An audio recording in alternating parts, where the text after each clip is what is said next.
बिस्मिल्लाहिर्रहमानिर्रहीम। मैंने उसे पहली बार एक वीरान गली में देखा। 13 साल की कमजोर सी लड़की, वो सीधा कपड़ों में लिपटी कचरे के ढेर में कुछ तलाश कर रही थी। मगर ये महज एक भूखी बच्ची की कहानी नहीं थी। ये एक ऐसे राज का दरवाजा था जिसे खोलना मेरे लिए तबाहकुन साबित हो सकता था। मुझे उस पर तरस आ गया। मैंने अपनी गुर्बत की परवाह किए बगैर उसे अपने साथ ले जाने का फैसला किया। वो चुपचाप मेरे साथ हो ली, मगर जैसे जैसे दिन गुजरते गए मैंने महसूस किया कि ये बच्ची आम नहीं थी। इसके साथ कुछ ऐसा था जो अकल से बाहर था। वह हर रोज घंटों बाथरूम में गुजारती और जब बाहर आती तो उसके हाथ में हजारों के नोट होते। मैंने कई बार पूछा, मगर वो खामोश रहती, जैसे कोई ऐसा खौफ हो जो उसे सच बोलने से रोकता हो। फिर एक रात सब कुछ बदल गया। अचानक उसका पेट फूलने लगा और वो फर्श पर गिर गई, जैसे उसके जिस्म के अंदर कुछ हिल रहा हो। मैं घबराकर उसे अस्पताल ले गई, मगर जैसे ही डॉक्टर ने अल्ट्रासाउंड की स्क्रीन देखी उसका रंग उड़ गया। उसकी आंखें हैरत से फैल गईं और अगले ही लम्हे वो सजदे में गिर पड़ा। ये नामुमकिन है, उसने लरजती आवाज में कहा। मेरे पैरों तले से जमीन निकल गई। ये बच्ची आखिर कौन थी? इसके जिस्म में ऐसा क्या था जो डॉक्टर्स को सजदे में गिरा देने के लिए काफी था? जिंदगी मेरे लिए हमेशा एक मुसलसल जंग रही है। मैंने कभी खुशहाल दिन नहीं देखे और ना ही किसी ने मेरी तकलीफों को समझने की कोशिश की। मैंने तन्हाई में आंख खोली और तन्हाई ही मेरी साथी बन गई। गुर्बत ने हमेशा मेरी दहलीज पर डेरे डाले रखे और किस्मत ने कभी मेहरबानी करना मुनासिब ही न समझा।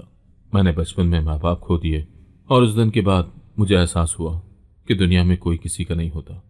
मैं रिश्तेदारों के घर में दरबदर रही, हर जगह बोझ समझी गई। किसी ने मुझ पर तरस खाकर एक वक्त का खाना दिया तो किसी ने एहसान जताकर मेरी इज्जत को मजरूह कर दिया। मैं जीती रही, मगर जीने का मतलब कभी समझ नहीं आया। जब मैं बड़ी हुई तो मेरी जिंदगी में कोई बड़ा ख्वाब नहीं था। मेरे पास ना कोई सहारा था, न कोई उम्मीद। मैंने बस इतना सोचा था कि जितनी तकलीफ मैंने झेली है वो किसी और को ना झेलनी पड़े। मगर मैं एक औरत थी और दुनिया औरतों के लिए आसान जगह नहीं है। मैंने सड़कों पर सोते बच्चों को देखा, भूख से बेलकते यतीमों को देखा और मुझे हमेशा ऐसा लगता जैसे मैं उनमें अपना अक्स देख रही हूँ। शायद इसलिए जब मैंने उस 13 साल बच्ची को कचरे में खाने के लिए कुछ तलाश करते देखा तो मुझसे रहा न गया। मैं खुद बहुत गरीब थी, मगर मैंने सोचा कि अगर जिंदगी मुझे कुछ नहीं दे सकती तो शायद मैं किसी की जिंदगी बदल सकती हूँ। मैंने उसे अपने साथ ले लिया, शायद ये सोचकर कि मैं उसका नसीब बदल सकती हूँ। मगर मैं नहीं जानती थी कि यह फैसला मेरी अपनी तकदीर बदलने वाला था।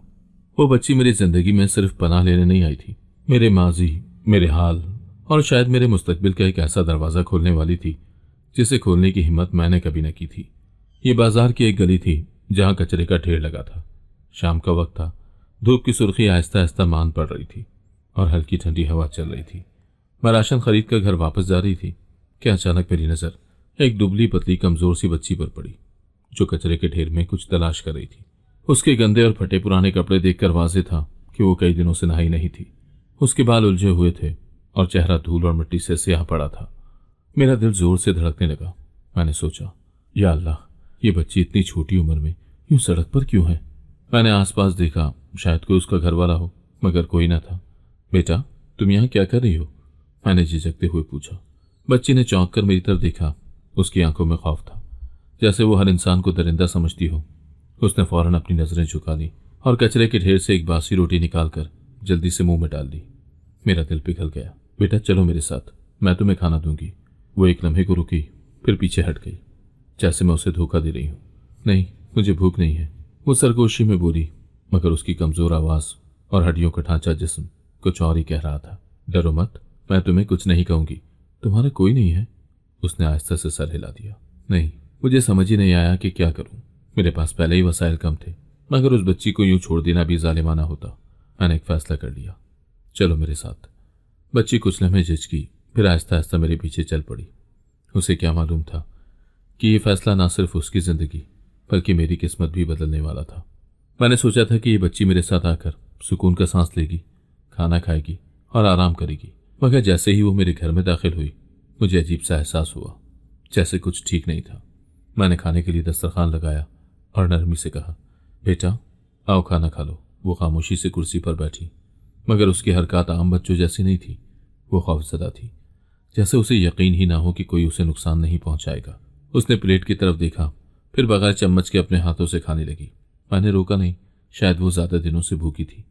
वो खाते खाते बार बार दरवाजे की तरफ देखती, जैसे किसी वक्त भी भागने के लिए तैयार हो। खाने के बाद मैंने कहा, बेटा नहा लो, तुम थक गई होगी, मैं तुम्हारे लिए कपड़े निकाल देती हूँ। वो मेरी बात सुनकर चंद लम्हे खामोश रही, फिर आहिस्ता से बोली, मुझे बाथरूम जाना है। मैंने उसे रास्ता दिखाया और वो अंदर चली गई। मगर जो हुआ वो नाकाबिले यकीन था। 3 घंटे गुजर गए मगर वो बाहर नहीं आई। मैंने दरवाजे पर दस्तक दी, बेटा सब ठीक है? कोई जवाब नहीं। मेरा दिल जोर जोर से धड़कने लगा। मैंने सोचा कि शायद वो खौफजदा है, शायद वो रो रही है, ये शायद कुछ और मसला हो गया है। मैंने दरवाजे को धक्का दिया मगर वो अंदर से लॉक था। मैंने कदमों की आहट सुनी, फिर अचानक दरवाज़ा खुला और वो बाहर निकली। मगर अब वो पहले जैसी नहीं लग रही थी। वो हल्का सा लंगड़ा रही थी, उसके कपड़ों में हल्की सी सलवटें थी और उसके चेहरे पर एक अजीब किस्म की घबराहट थी, जैसे वो कुछ छुपा रही हो। मगर सबसे ज्यादा हैरानी की बात यह थी कि उसके हाथ में नोटों की गड्डी थी। ये पैसे कहाँ से आए? मैंने हैरत से पूछा। वो चौंक गई और फौरन पैसे छुपाने लगी। ये मेरे हैं, वो मध्यम आवाज में बोली। मगर एक भूखी सड़कों पर फिरने वाली बच्ची के पास इतनी रकम कहाँ से आई? मैंने कुछ गलत कर दिया था और ये बच्ची मामूली नहीं थी। बच्ची के हाथ में हजारों के नोट देखकर मेरे होश उड़ गए। ये पैसे कहाँ से आए? मैंने फिर से सख्ती से पूछा, मगर उसने नजरें झुका ली, जैसे किसी जुर्म में पकड़ी गई हो। ये मेरे हैं, उसने मध्यम आवाज में कहा। लेकिन तुम तो यतीम हो, कचरे में से खाना उठाकर खा रही थी, फिर इतने पैसे कहाँ से आए? इस बार वो खामोश रही। उसकी आंखों में अजीब खौफ था, जैसे अगर वो सच बोलेगी तो कुछ बहुत बुरा हो जाएगा। मेरे दिमाग में हर किस्म के वसवसे आ रहे थे। बेटा मुझसे मत छुपाओ, मैं तुम्हें कुछ नहीं कहूंगी, मैंने नरमी से कहा। मगर वो पीछे हट गई, जैसे मैं उस पर हमला करने वाली हूं। मैंने नोट लेने के लिए हाथ बढ़ाया मगर उसने झटके से पैसे मुट्ठी में बंद कर लिए। ये मेरे हैं, आप मुझसे मत छीनो। वो तकरीबन चीख पड़ी। उसके चेहरे पर खौफ और मुजाहिमत साफ नजर आ रही थी। मेरे अंदर शक मजीद बढ़ने लगा। ये कोई आम वाकया नहीं था। एक दिन पहले जो बच्ची कचरे में से खाने के टुकड़े तलाश कर रही थी, वो आज हजारों के नोट पकड़े बैठी थी। मैंने खुद को संभाला और धीरे से पूछा, ठीक है मत बताओ, मगर कम से कम ये तो बताओ कि तुम्हें खतरा तो नहीं, कोई तुम्हें नुकसान पहुंचाने की कोशिश तो नहीं कर रहा? यह सुनते ही उसकी आंखों में एक लम्हे के लिए खौफ की लहर दौड़ गई। फिर वो सर हिलाकर बोली, नहीं, बस मैं थक गई हूं, सोना चाहती हूं। मैंने उसे नहीं टोका, मगर मैं जानती थी कि ये पैसे, उसका बाथरूम में 3 घंटे गुजारना और उसका लंगड़ा कर बाहर आना, ये सब आम नहीं था। ये बच्ची कोई मामूली बच्ची नहीं थी। इसके साथ कुछ ऐसा था जो मेरे तसव्वुर से भी बाहर था। अगली सुबह जब मैं उठी तो मेरा दिमाग अब भी कल रात के वाकये में उलझा हुआ था। मैंने सोचा कि शायद मैं ज्यादा सोच रही हूं, मगर मेरे दिल में बेचैनी थी। पैसे कहाँ से आए थे? वो बाथरूम में 3 घंटे क्या कर रही थी? और सबसे ज्यादा अजीब बात, वो बाहर आकर लंगड़ा क्यों रही थी? मैंने ये सब नजरअंदाज करने की कोशिश की, मगर जब मैंने उसे कमरे में चलते देखा तो मेरा शक मजीद गहरा हो गया। वो आम तरीके से नहीं चल रही थी। उसका एक पांव जैसे थोड़ा घिसट रहा था। बेटा तुम ठीक हो? मैंने पूछा। उसने जल्दी से सीधा होकर चलने की कोशिश की, मगर मैंने देख लिया कि वो जबरदस्ती खुद को नॉर्मल दिखा रही थी। हाँ मैं ठीक हूं, उसने नजर चुराते हुए कहा। तुम्हारी टांग को क्या हुआ? कल रात तो तुम ठीक थी। वो एक लम्हे को साकत हो गई, फिर बोली, बस ज्यादा देर बैठने से थोड़ा दर्द हो रहा है। मगर मुझे यकीन नहीं आया। मेरा दिल कह रहा था कि कुछ बहुत बड़ा राज छुपा हुआ है और ये बच्ची उसे मुझसे छुपा रही है। शक बढ़ता जा रहा था मेरा। मैंने उस पर मजीद दबाव डालना मुनासिब नहीं समझा, मगर जैसे जैसे दिन गुजरता गया मैंने महसूस किया कि यह सिर्फ एक इत्तेफाक नहीं हो सकता। हर रोज वो बाथरूम में जाकर घंटों बंद रहती और जब बाहर आती उसके हाथ में हमेशा पैसे होते। पहले चंद नोट थे, फिर सैकड़ों और अब हजारों रुपए निकलने लगे थे। ये सब कुछ मुझे उलझा रहा था। ये पैसे कहाँ से आ रहे थे? मैंने आखिर फैसला कर लिया कि मैं इसका राज जान कर रहूंगी। बेटा मैं आज बाजार जा रही हूँ, थोड़ी देर में वापस आऊंगी, मैंने झूठ बोला। मगर मैं कहीं नहीं जा रही थी। मैं उसके बाथरूम में जाने का इंतजार करने वाली थी और इस बार मैं उसे तन्हा नहीं छोड़ने वाली थी। मैंने फैसला कर लिया था कि आज मैं इस रात से पर्दा उठाकर रहूंगी। ये बच्ची हर रोज बाथरूम में जाकर 3-3 घंटे क्यों गुजारती थी और जब बाहर आती तो इसके हाथ में पैसे कहाँ से आते? मैंने नाश्ता बनाया और जानबूझकर कहा, बेटा मैं बाजार जा रही हूँ, तुम आराम करना। उसने मुझे अजीब नजरों से देखा, जैसे यकीन ना आ रहा हो कि मैं उसे अकेला छोड़कर जा रही हूँ। मगर फिर उसने जल्दी से सर हिलाया और खामोशी से बैठ गई। मैं दरवाजा खोलकर बाहर निकली, मगर फौरन वापस आकर कोने में छुप गई। मैंने दरवाजे के सुराख से अंदर झांका। वो कुछ लम्हे खामोश बैठी रही, फिर जल्दी से उठी और सीधा बाथरूम की तरफ भागी। मेरा शक दुरुस्त था। अब बस मुझे इंतजार करना था। बाथरूम में क्या हो रहा था। 5 मिनट गुजरे, फिर 10 मिनट, फिर 30, मगर अंदर से कोई आवाज नहीं आ रही थी। मैंने आहिस्ता से दरवाजे के करीब जाकर कान लगाया। अंदर सरगोशियों जैसी आवाज थी, जैसे कोई किसी से बात कर रहा हो, मगर वो अंदर अकेली थी। मेरे रोंगटे खड़े हो गए। क्या अंदर कोई और था या फिर ये मेरी सोच थी? मैंने हिम्मत करके दरवाजे के नीचे से झांकने की कोशिश की, मगर कुछ नजर नहीं आया। मैंने आहिस्ता से दरवाजे का हैंडल घुमाया, मगर वो अंदर से लॉक था। बेटा, मैंने आहिस्ता से पुकारा। सब ठीक है ना? कोई जवाब नहीं आया। मुझे गलत होने का एहसास हो रहा था। दरवाज़ा खुला और मेरी आंखें फटी की फटी रह गई। अचानक अंदर से पानी के गिरने की आवाज़ आई और फिर दरवाज़ा खुलने की हल्की सी चटक हुई। मैं जल्दी से पीछे हट गई और ऐसे खड़ी हो गई जैसे कुछ हुआ ही ना हो। बच्ची बाहर निकली और मेरी आंखें हैरत से खुली की खुली रह गई। उसके हाथ में फिर से हजारों के नोटों की गड्डी थी, मगर इस बार मैंने उसके कपड़ों पर हल्की सी नमी देखी, जैसे वो अंदर पानी में कुछ कर रही थी। यह अब कोई आम बात नहीं थी।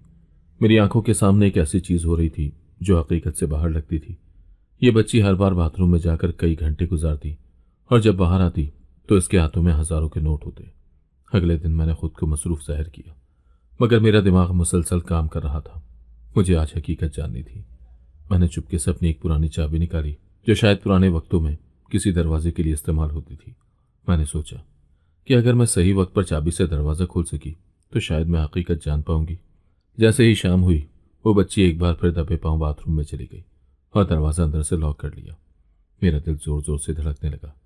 मैंने आहिस्ता से दरवाजे के करीब जाकर कान लगा दिया। अंदर से पानी के गिरने की आवाज़ें आ रही थी, मगर अजीब बात यह थी कि कोई नहाने या हाथ धोने की आवाज़ नहीं थी, बल्कि लग रहा था जैसे पानी में कुछ डाला जा रहा हो। फिर हल्की सी सरगोशी सुनाई दी, मगर अंदर वो अकेली थी। मेरे हाथ पसीने से भीग गए। मैंने हल्की सी कांपती उंगलियों से चाबी को आहिस्ता से दरवाजे में घुमाया। क्लिक, दरवाज़ा हल्का सा खुल गया। मैंने सांस रोक ली और आहिस्ता से दरवाज़ा झिरी के बराबर खोला। जो मैंने अंदर देखा उसने मेरे पैरों तले से ज़मीन खींच ली। बच्ची एक बड़े बर्तन में पानी डाल रही थी और जैसे ही वो कुछ खास ग़िज़ा पानी में डिबोती, वो आहिस्ता आहिस्ता असली करेंसी में बदल जाते। मेरे दिल की धड़कन रुक गई। वो जो कुछ कर रही थी वो हकीकत से बाहर था। क्या मैं कोई ख्वाब देख रही थी या फिर मेरे सामने कोई ऐसा राज था जो किसी ने आज तक नहीं जाना? कागज का आम टुकड़ा पानी में जाते ही असली करेंसी में बदल रहा था। मेरा दिल जोर जोर से धड़कने लगा। मैंने जल्दी से दरवाज़ा बंद कर दिया और वहां से हट गई ताकि वो ये ना समझे कि मैंने कुछ देखा है।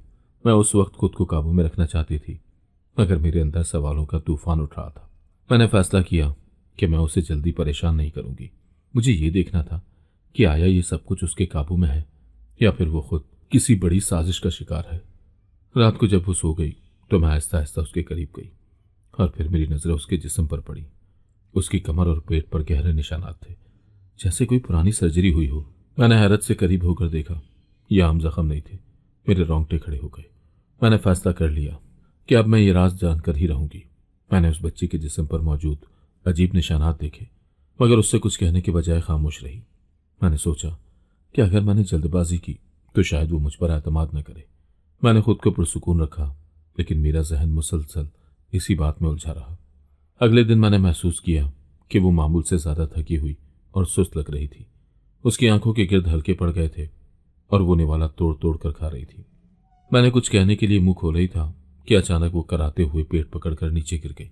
मैं घबराकर उसके करीब पहुंची। उसका चेहरा जर्द हो चुका था और उसकी सांसें बेतरतीब हो रही थी। वो फर्श पर लेटकर अपने पेट को जोर से पकड़े हुई थी, जैसे वहां कोई नाकाबिले बर्दाश्त दर्द हो।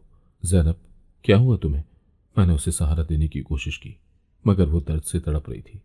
पसीने के कतरे उसकी पेशानी पर नमूदार हो रहे थे। उसकी आंखें बंद हो रही थी और ऐसा लग रहा था जैसे वो किसी भी वक्त बेहोश हो जाएगी। मैंने घबराकर जल्दी से पानी का गिलास उठाया, मगर उसने अपने होंठ सख्ती से भींच लिए और कुछ भी पीने से इनकार कर दिया। हमें अस्पताल जाना होगा, मैंने फैसला किया और जल्दी से उसके जूते पहनाए। मगर जैसे ही मैंने उसका हाथ थामा, मैंने महसूस किया कि उसके पेट में कुछ हरकत हो रही थी। ये कोई आम दर्द नहीं था, उसके जिस्म के अंदर कुछ था जो अब बेदार हो रहा था। मेरी उंगलियां थरथरा गई, मगर मैंने उसे फौरन अपनी चादर में लपेटा और घर से बाहर निकल गई। हर कदम पर मेरा दिल धड़क रहा था। मुझे नहीं मालूम था कि अस्पताल जाकर क्या पता चलेगा, मगर मैं ये जानती थी कि ये कोई आम बीमारी नहीं थी। जब मैं उसे अस्पताल लेकर पहुंची तो डॉक्टर्स ने उसे फौरन इमरजेंसी वार्ड में ले लिया। मैं बाहर खड़ी कांप रही थी, जबकि अंदर डॉक्टर्स उसका मुआयना कर रहे थे। चंद लम्हे के बाद एक डॉक्टर बाहर आया। उसका चेहरा हैरत और खौफ से सफ़ेद पड़ चुका था। ये मुमकिन नहीं, वो आहिस्ता से बड़बड़ाया और फिर अचानक सजदे में गिर गया, जैसे उसने कुछ ऐसा देख लिया हो जो इंसानी अकल से बाहर हो। मैं बेचैन हो गई। अस्पताल की सफ़ेद रोशनियों में सब कुछ धुंधला सा लगने लगा। मैंने बेताबी से डॉक्टर की तरफ देखा, जो अब भी खामोशी से ज़मीन पर सर रखे बैठा था। डॉक्टर साहब, मेरी बच्ची को क्या हुआ? मैंने कपकपाती आवाज़ में पूछा। डॉक्टर आहिस्ता आहिस्ता उठा। उसकी आंखों में आंसू थे। वो मेरे करीब आया, जैसे कुछ कहना चाहता हो, मगर अल्फाज नहीं मिल रहे थे। आपको मालूम भी है कि आपके साथ क्या मुआवजा हो चुका है? उसकी आवाज़ लरस रही थी। क्या मतलब? मैं उलझ गई। डॉक्टर ने थूक निकला और फिर बोला, ये बच्ची, ये आम नहीं है। हमने इसका अल्ट्रासाउंड किया, मगर जो हमने देखा वो समझ से बाहर था। मेरे जिस्म में सनसनी दौड़ गई। क्या मतलब? डॉक्टर ने हिचकिचाते हुए एक रिपोर्ट मेरे हाथ में थमा दी। मैंने कांपते हाथों से उसे खोला और जैसे ही मेरी नज़र स्क्रीन पर पड़ी, मेरी आंखें हैरत से फट गई। उसके पेट में एक चिप थी। ये क्या? मेरी आवाज़ हलक में अटक गई। ये कोई आम चिप नहीं है, डॉक्टर ने आहिस्ता से कहा। यह एक जदीद नैनो चिप है, जो शायद किसी खुफिया साइंसी तजुर्बे का हिस्सा थी। हमें नहीं मालूम कि इसे कब और क्यों उसके जिस्म में लगाया गया, मगर एक और बात है। मैंने खौफ से उसकी तरफ देखा। क्या? डॉक्टर ने आहिस्ता से चिप को स्कैन किया। जैसे ही मशीन ने उसे पढ़ा, स्क्रीन पर एक नाम नमूदार हुआ, ज़ैनब इकबाल। मेरे दिल की धड़कन रुक गई। डॉक्टर ने एक गहरी सांस ली और अपनी कांपती हुई उंगलियां चिप की मालूमात पर रख दी। ये बच्ची, ये वही है जो 8 साल पहले अगवा हो गई थी। और एक और हैरत अंगेज हकीकत, उसने चुपके से एक और फाइल निकाली जिस पर एक और नाम दर्ज था। ये मेरी बेटी है। मुझे लगा जैसे मेरे पैरों तले से जमीन निकल गई हो। डॉक्टर की आंखों में आंसू झलकने लगे। उसके लब कांप रहे थे। अल्लाह ने उसकी बेटी उसे वापस कर दी थी, मगर एक ऐसे तरीके से जिसका कोई तस्वुर भी नहीं कर सकता था। अस्पताल के सफ़ेद कमरों में खामोशी छा गई थी, मगर मेरे अंदर एक तूफान मच चुका था। ये कैसे मुमकिन था? ये वही ज़ैनब थी जो 8 साल पहले अगवा हो गई थी, और ये डॉक्टर जो इस वक्त मेरे सामने खड़ा था, ये इसका बाप था। मेरे जहन में यादें झमाकों की तरह चलने लगी। मैंने ज़ैनब को पहली बार बाजार में देखा था, जब वो कचरे के ढेर से खाने के टुकड़े चुन रही थी। बेसहारा लग रही थी, बेयारो मददगार। मुझे कभी ख्याल भी नहीं आया था कि उसका कोई माजी हो सकता है, या वो किसी ऐसे शख्स की बेटी हो सकती है जो सालों से उसे ढूंढ रहा था। डॉक्टर के हाथ अभी भी रिपोर्ट को मजबूती से पकड़े हुए थे। वो उसे घूर रहा था, जैसे वो किसी मौजे पर यकीन ना कर पा रहा हो। ये मेरी बेटी है। मेरे अल्लाह, मेरी ज़ैनब वापस आ गई। उसके अल्फाज में ऐसा दर्द था कि मैं चंद लम्हे के लिए सब कुछ भूल गई। मगर फिर एक और खौफनाक हकीकत ने मुझे झंझोड़ दिया।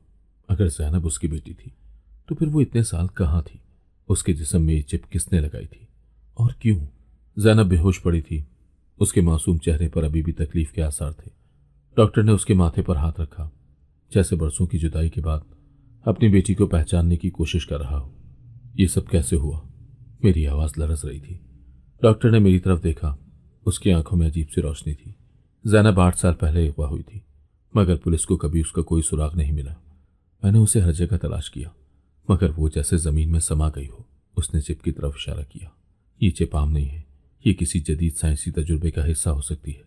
मेरे रोंगटे खड़े हो गए। ये बच्ची सिर्फ लापता नहीं हुई थी, इस पर कोई खुफिया तजुर्बा भी किया गया था। मैंने ज़ैनब के बेजान हाथ को थामा और दिल ही दिल में दुआ की।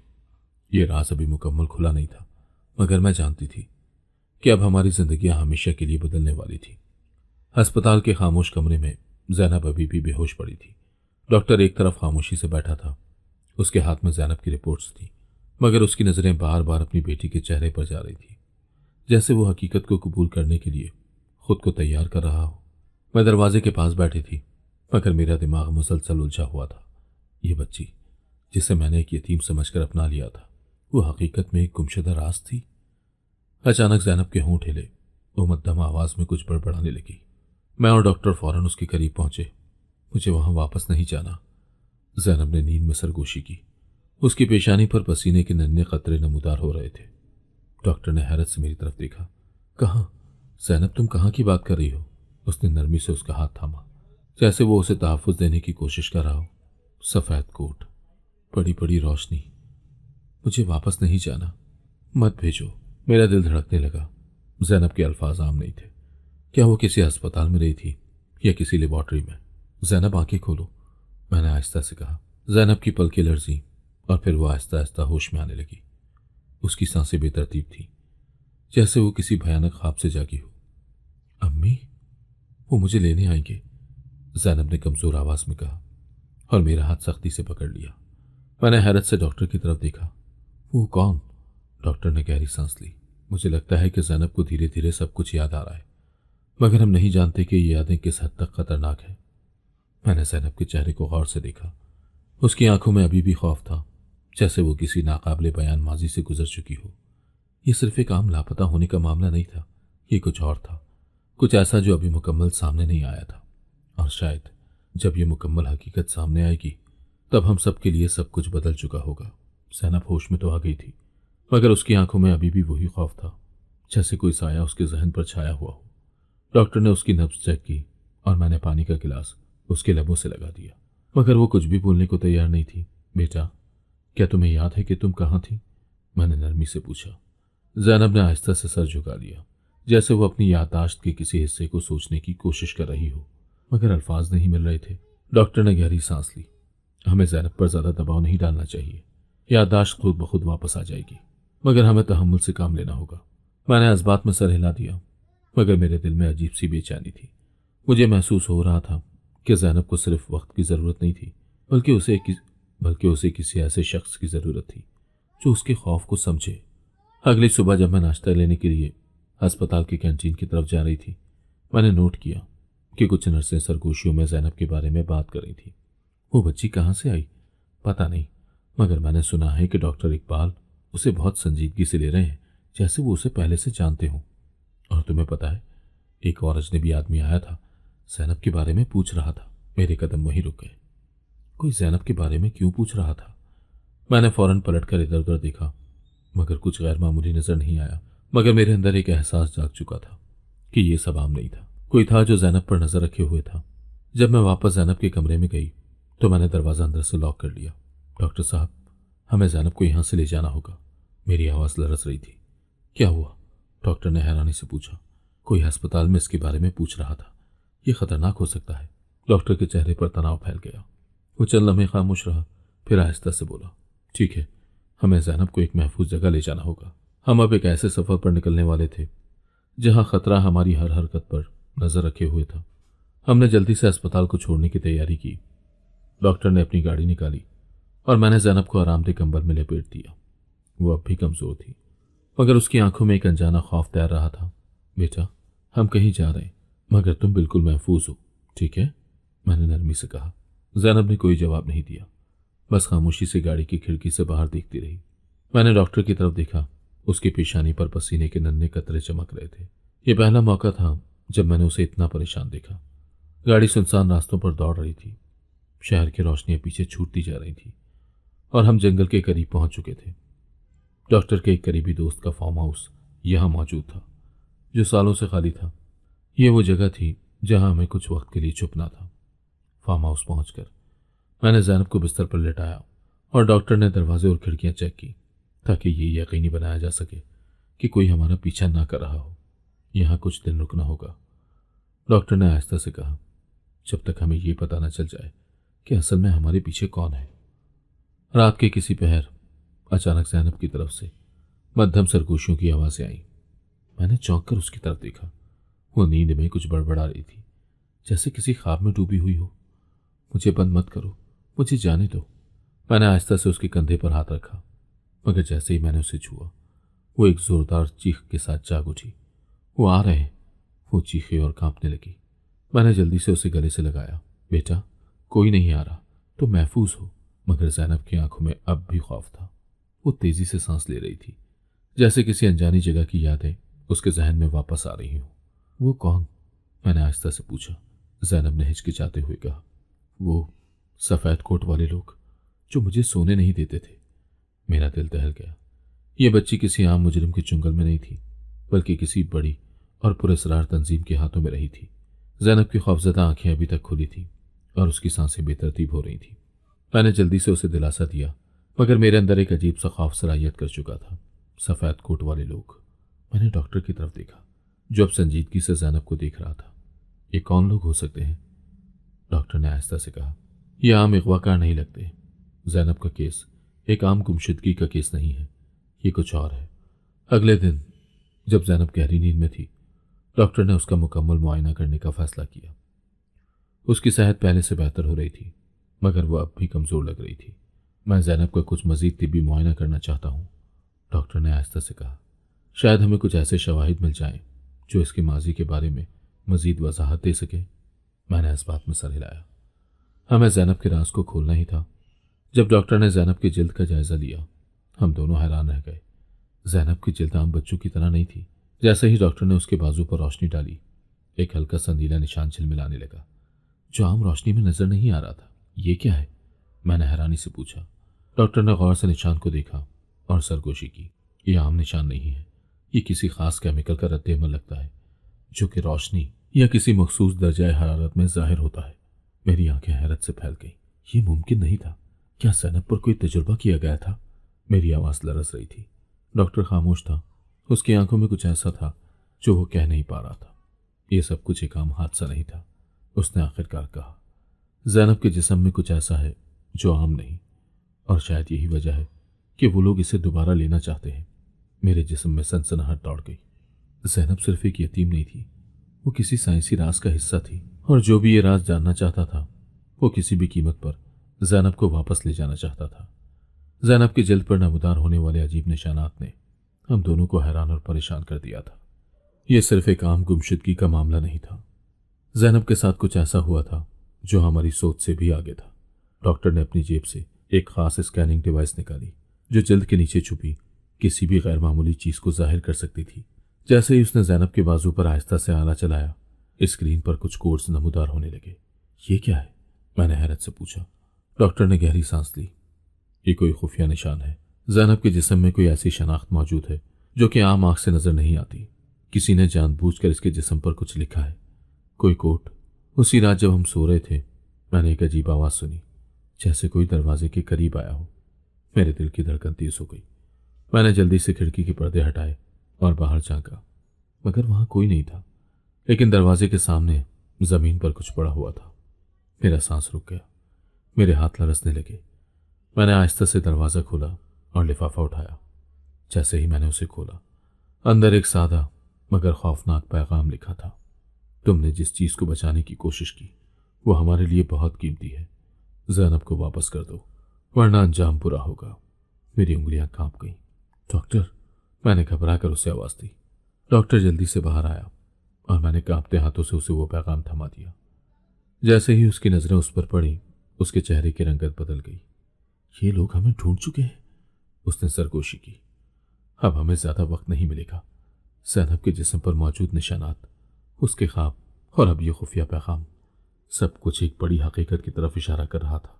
मगर क्या हम इससे पहले हकीकत जान पाएंगे या ये लोग हमें पहले ही तलाश कर लेंगे? फार्म हाउस में गंभीर खामोशी छाई हुई थी।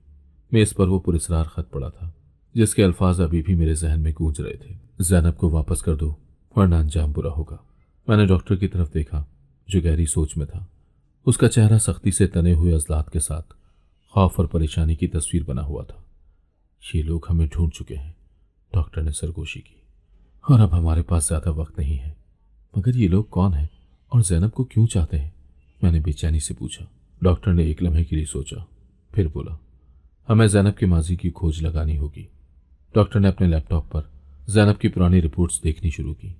जैसे ही उसने जैनब का नाम एक मखसूस डाटाबेस में सर्च किया, स्क्रीन पर एक खुफिया फाइल खुल गई। ये देखो, उसने मुझे इशारा किया। इस फाइल में जैनब के अगवा होने की खबर दर्ज थी, मगर सबसे ज्यादा हैरानकुन बात यह थी कि जैनब के कुछ तिब्बी रिकॉर्ड्स मौजूद ही नहीं थे। ये कैसे मुमकिन है? मैंने हैरत से कहा। हर बच्चे की पैदाइश और मेडिकल हिस्ट्री रिकॉर्ड में होती है, जैनब के बारे में कुछ भी क्यों नहीं है? डॉक्टर ने संजीदगी से कहा, क्योंकि शायद कोई जानबूझकर इसकी शनाख्त मिटा चुका है। मेरी रीढ़ की हड्डी में सर्द लहर दौड़ गई। मगर क्यों? डॉक्टर ने गहरी सांस दी और मध्यम आवाज में कहा, जैनब एक आम बच्ची नहीं थी। वो किसी खुफिया प्रोजेक्ट या साइंसी तजुर्बे का हिस्सा रही है, और उसके जिस्म में कुछ ऐसा है जो आम नहीं है, और यही वजह है कि ये लोग इसे वापस लेना चाहते हैं। क्या जैनब एक खुफिया तजुर्बे का शिकार थी? मैंने जैनब की तरफ देखा जो अभी भी गहरी नींद में थी। रात गहरी हो रही थी और फार्म हाउस की खिड़कियों से बाहर सिर्फ अंधेरा नजर आ रहा था। मैं और डॉक्टर खामोशी से बैठे जैनब के माजी के बारे में सोच रहे थे। ये सब कुछ किसी बड़ी हकीकत की तरफ इशारा कर रहा था, मगर जैनब की खोई हुई याददाश्त के बगैर हम कुछ भी साबित नहीं कर सकते थे। डॉक्टर ने लैपटॉप बंद किया और गहरी सांस ली। हमें जैनब को फोर्स नहीं करना चाहिए, लेकिन अगर वो खुद कुछ याद कर ले तो ये हमारे लिए सबसे बड़ी कामयाबी होगी। मैंने जैनब की तरफ देखा, जो कमरे के एक कोने में बैठी खिड़की के बाहर देख रही थी। उसकी आंखों में खौफ और उलझन थी, जैसे वो कुछ याद करने की कोशिश कर रही हो, मगर कोई नादीदा दीवार उसे रोक रही हो। जैनब बेटा, तुम कुछ सोच रही हो? मैंने नरमी से पूछा। वो कुछ देर खामोश रही, फिर आहिस्ता से बोली, मुझे ख्वाब आ रहे हैं, अजीब व गरीब ख्वाब। मेरे और डॉक्टर के कान खड़े हो गए। कैसे ख्वाब बेटा? मैंने उसके करीब जाकर पूछा। जैनब ने अपनी उंगलियां मरोड़ते हुए कहा, मैं एक जगह हूं जहां बहुत सारी सफ़ेद रोशनी है। वहां कुछ लोग हैं जो सफ़ेद कोट पहने हुए हैं। वो मुझे कुछ इंजेक्शन देते हैं और फिर मेरी आंखों के सामने सब कुछ धुंधला हो जाता है। मेरे दिल की धड़कन तेज हो गई। डॉक्टर ने फौरी तौर पर पूछा, क्या तुम उन लोगों के चेहरे याद कर सकती हो, या वो तुमसे क्या कह रहे थे? जैनब ने आंखें बंद की, जैसे वो याददाश्त के धुंधलकों में कुछ तलाश कर रही हो। फिर अचानक उसने आंखें खोली और घबरा कर बोली, वो मेरा नाम लेकर मुझे बुलाते थे, मगर मेरा नाम जैनब नहीं था। क्या? मैं हैरत से बोली, वो मुझे किसी और नाम से बुलाते थे।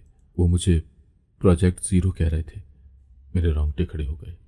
ये लोग जैनब को इंसान नहीं बल्कि किसी साइंसी तजुर्बे का हिस्सा समझते थे।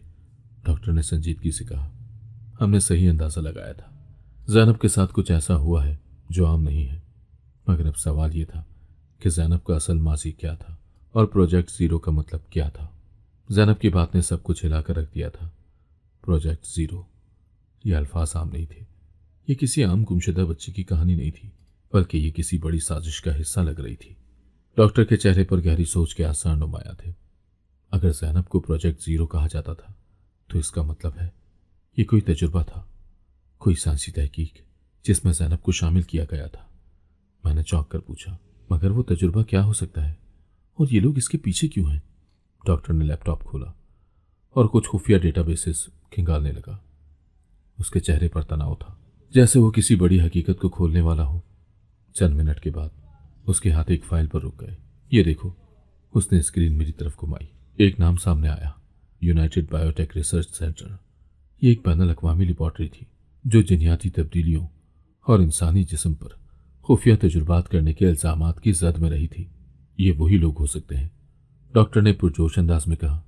यह तंजीम बच्चों पर खुफिया तजुर्बात करने के लिए मशहूर है। हुकूमत इन पर कई बार तहकीकात कर चुकी है, मगर कोई सबूत नहीं मिला। मेरी सांस रुकने लगी। तो क्या जैनब भी?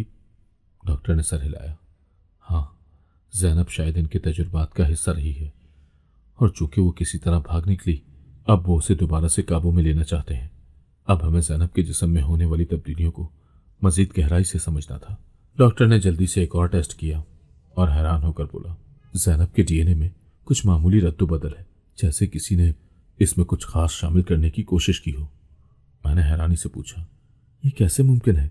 डॉक्टर ने संजीदगी से कहा, तंजीम शायद जिनियाती सतह पर तजुर्बे कर रही थी। जैनब एक आम बच्ची नहीं है, वो एक ऐसी इंसानी तब्दीली का हिस्सा हो सकती है जो साइंसी लिहाज से गैर मामूली है। मेरा दिमाग सुन हो गया।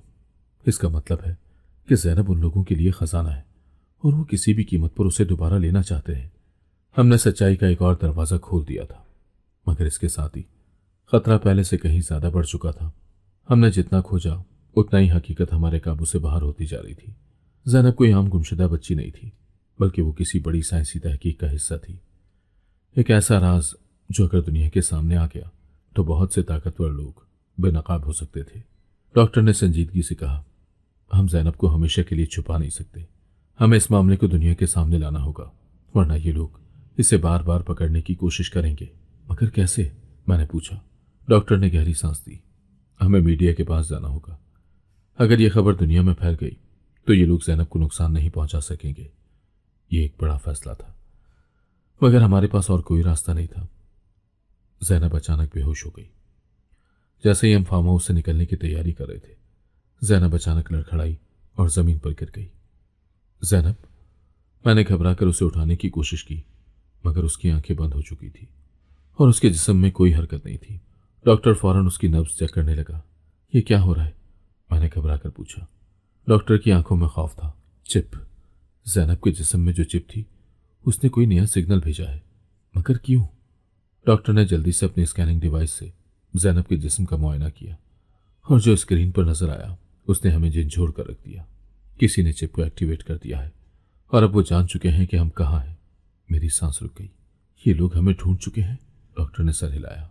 हाँ, और हमारे पास वक्त बहुत कम है। अब क्या होगा? जैनब जमीन पर बेहोश पड़ी थी और दुश्मन हमारे करीब आ चुके थे। हमने सच्चाई का दरवाजा खोल दिया था, मगर अब हमें ये जंग जीतनी थी, जैनब की जिंदगी के लिए और उसकी खोई हुई हकीकत को वापस लाने के लिए। क्या हम वक्त पर भाग सकेंगे या जैनब एक बार फिर उनके हाथ लग जाएगी? जैनब बेहोश थी और हम जानते थे कि हमारे पास वक्त बहुत कम है।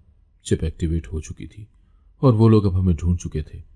अगर हम अभी ना निकले तो शायद जैनब हमेशा के लिए खो जाए। डॉक्टर ने जल्दी से जैनब की नब्ज चेक की। हमें इसे फौरन किसी महफूज जगह ले जाना होगा। लेकिन कहाँ? मैंने घबरा कर पूछा। डॉक्टर ने गहरी सांस ली। हमें ये राज हमेशा के लिए बेनकाब करना होगा। हमें इसे दुनिया के सामने लेकर जाना होगा। हम जैनब को लेकर सीधा एक बड़े मीडिया हाउस पहुंचे, जहां डॉक्टर का एक पुराना दोस्त रिपोर्टर था। जैसे ही हम अंदर पहुंचे, डॉक्टर ने रिपोर्टर को तमाम तफसीलात बताई। जैनब के साथ होने वाले तजुर्बात, चिप और वो तंजीम जो उसे दोबारा काबू में लेना चाहती थी। यह खबर एक धमाके की तरह मीडिया में फैल गई। एक लापता बच्ची के जिस्म में खुफिया चिप क्या किसी बड़ी साजिश का हिस्सा है? क्या साइंस की आड़ में मासूम बच्चों पर तजुर्बे किए जा रहे हैं? ये वो खबरें थी जो हर चैनल पर चलने लगी।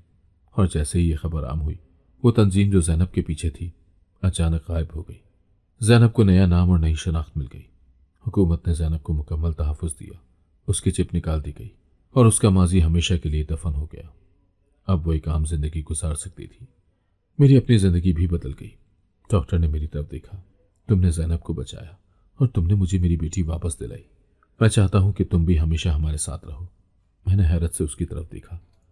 ये कहानी सिर्फ जैनब की नहीं थी, ये मेरी अपनी कहानी भी बन चुकी थी।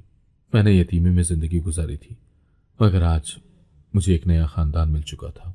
आखिरकार जैनब अपनी असल जिंदगी में वापस आ चुकी थी। और अगर आपको आज की कहानी पसंद आई है तो वीडियो को जरूर लाइक कीजिएगा और अपने दोस्तों के साथ भी शेयर कीजिएगा।